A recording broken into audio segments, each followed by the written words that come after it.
Now, I'll admit, I do have a difficult time understanding brilliance coming out of 40 just plain brainiacs, such as the individuals that are running Washington State.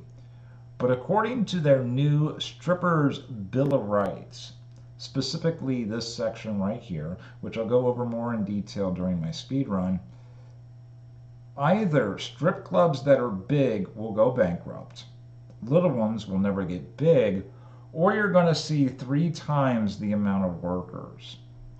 And I haven't been to a strip club in over a dozen years. And one of the experiences that I hated about it was normally when I did go, which was a few times, there would be like 8 girls working.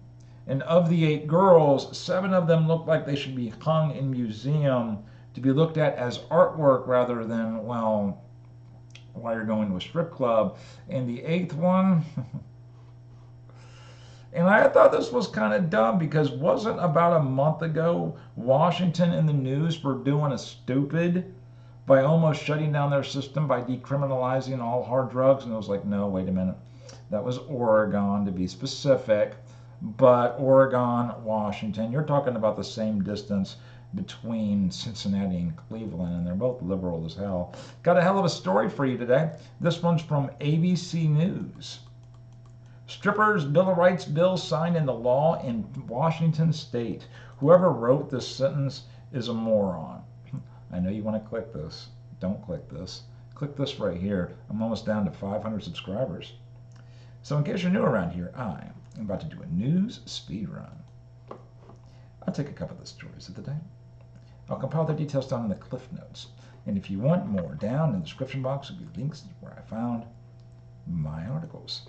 Having said that, start my timer. Legislation in Washington State known as the Strippers' Bill of Rights, what advocates say includes the most comprehensive statewide protections in the nation, was signed into law on Monday. Governor Jason Inslee signed into measure, which creates safer working conditions for people in the adult working industry and makes it possible for the clubs to sell alcohol. Now, I didn't know that when I live in Ohio, and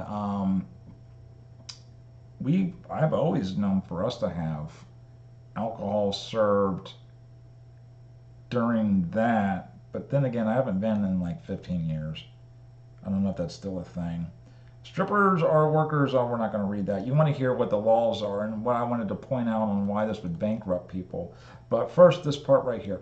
The new law requires training for employees in establishments to prevent sexual harassment, identity and report human trafficking, de-escalate conflict, and provide first aid. It also mandates security workers on site. So they got to have police officers there, keypad codes on dressing rooms, and panic buttons in places where entertainers may be alone with customers. Now, I don't mind all that, but that's going to get really expensive. And this is the problem right here. I'm going to show you the math.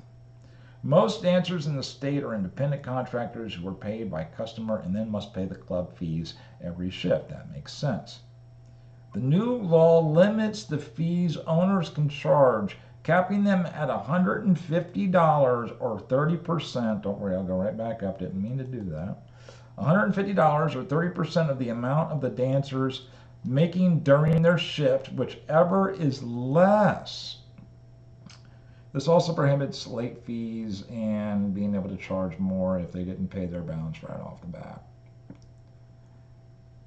Now, I think this is a sleazy industry to begin with that people shouldn't go to. That doesn't mean it shouldn't exist. And unfortunately, as much as I've seen the world the way it's been, and this is just like me being the conservative that I am, usually, and this sucks, but you kind of have to go with the business first and then the employee. Because if you don't, the business is going to end up screwing the customer more than the employee ever will. And we're talking about a strip club here. You're supposed to be the other way around. Ha ha ha, giggity giggity. But if they're not making a lot of money and they have to have security codes, they have to have, security officers, they have to have like key code keypads and panic buttons and shit like this with cameras and everybody trained to do all of the stuff with new fees and new guidelines they have to do every year, because there was also more that I looked in depth, but I had to apply and live in Oregon to try to find a sheet, and I didn't feel like doing all that for this story.